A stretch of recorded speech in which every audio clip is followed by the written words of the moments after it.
अजित दादा माझ्यापासून 7 ते 8 फुटावरती, कॅमेरा माझ्यापासून 10 ते 15 फुटावरती, मोबाईल मध्ये स्पष्ट प्रश्न विचारल्याचा आवाज येतोय.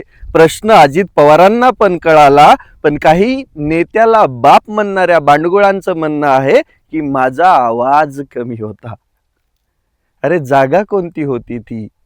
संतोष अण्णांचं प्रथम पुण्यस्मरण होतं. सगळं काही वातावरण अगदी भावुक होतं. मी विचारलेला प्रश्न काय होता? या महाराष्ट्राचे अश्रू नेमके कधी थांबणार आहेत? सामान्य जनतेच्या डोळ्यामधील पाणी कधी थांबणार आहे? मालेगाव सारख्या प्रकरणांमध्ये न्याय कधी भेटणार आहे?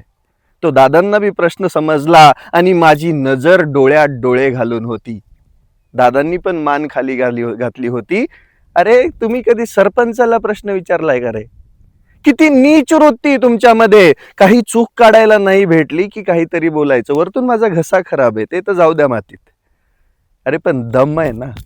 महाराष्ट्राच्या उपमुख्यमंत्र्याला प्रश्न विचारला, ते बी तोंडावर, ते बी माणसांमध्ये, ते बी समोरासमोर. मला माहित होतं का ते येणार आहे? 5 मिनिट आधी पोहोचलो तो समजलं की DCM येणार आहे. प्रश्न विचारण्यासारखी जागा पण नव्हती, कारण संवेदनशील आणि भावुक वातावरण होतं.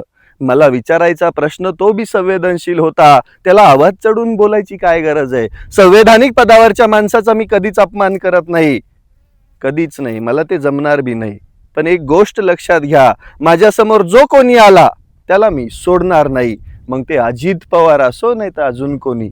एक गोष्ट लक्षात घ्या, माझ्यामध्ये तो दम आहे जो मी प्रश्न विचारू शकतो. सगळ्यात आधी स्वतःमध्ये बदल करा. भांडगुळासारखं वागणं बंद करा. आणि नेत्याला बाप म्हणणाऱ्यांनो, बापाला बोललं म्हणून राग येऊ देऊ नका, कारण तुमचा बाप त्या पदावर आहे.